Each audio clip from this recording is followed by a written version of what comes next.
కాంగ్రెస్ పార్టీకి భారీ షాక్ ఇచ్చింది డీఎంకే. ఇండియా కూటమికి గుడ్ బై చెప్పింది. ఈ మేరకు లోక్సభలో తమ సీట్లను మార్చాలంటూ స్పీకర్ ఓం బిర్లాకు లేఖ రాశారు డీఎంకే ఎంపీ కనిమొళి. తమిళనాట తాజా రాజకీయ పరిస్థితుల నేపథ్యంలో కాంగ్రెస్ తో పొత్తు ముగిసిందని పేర్కొంది డీఎంకే. వారితో కలిసి కూర్చోవటం సాధ్యం కాదని వెల్లడించింది.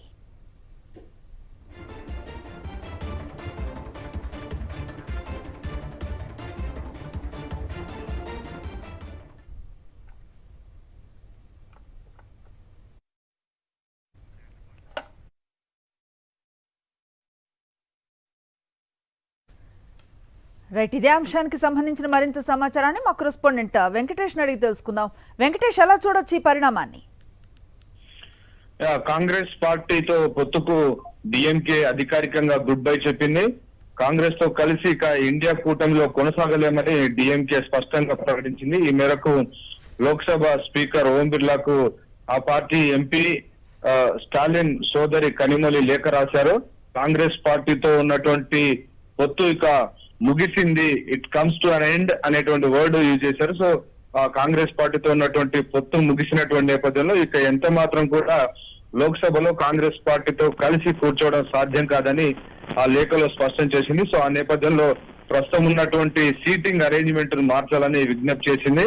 సో లోక్సభలో డిఎంకే పార్టీకి 22 మంది ఎంపీలు ఉన్నారు. సో వారందరూ కూడా కాంగ్రెస్ పార్టీ పక్కనే వారికి సీట్లు ఏర్పాటు చేశారు. ఇండియా కూటమిలో భాగస్వాములు కాబట్టి వారందరికీ ఒకే చోట సీట్లు ఉన్నాయి. సో రాహుల్ గాంధీ పక్కనే డిఎంకేకి సంబంధించినటువంటి బాలు తో పాటు ఇటు రాజా, కనిమొళి వీరందరూ కూడా ఒకే వరుసలో ఉండేవారు. సో దానికి సంబంధించి ఆ బెంచెస్ నుంచి వేరే బెంచెస్ కు మార్చాలని చెప్పి డిఎంకే లేఖ రాసింది. సో ఆ నేపథ్యంలో స్పీకర్ నిర్ణయం తీసుకునేటువంటి అవకాశం ఉంది. వారిని మిడిల్ లోకి మార్చేటువంటి అవకాశం ఉందని తెలుస్తోంది.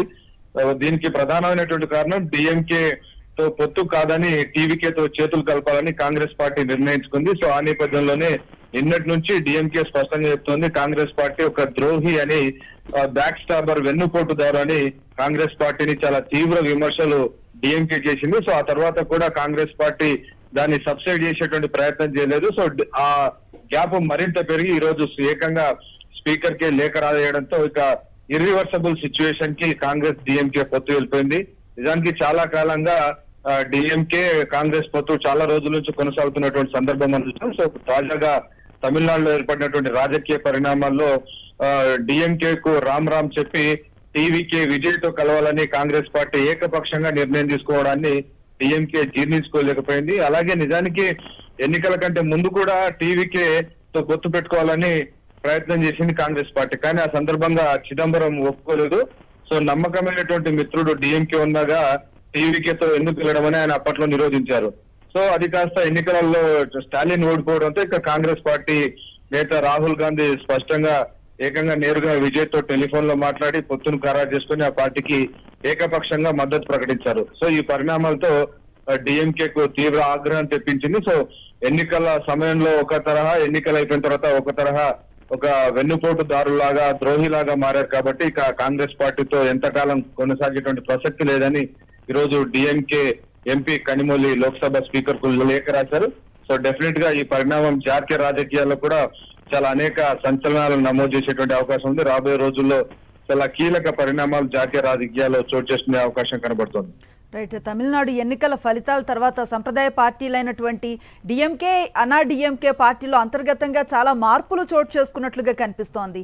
మొత్తం మీద ఈ పరిణామాలు జాతీయ రాజకీయాలను ఎంత మేర ఎఫెక్ట్ చేస్తాయనుకోవచ్చు అంటారు?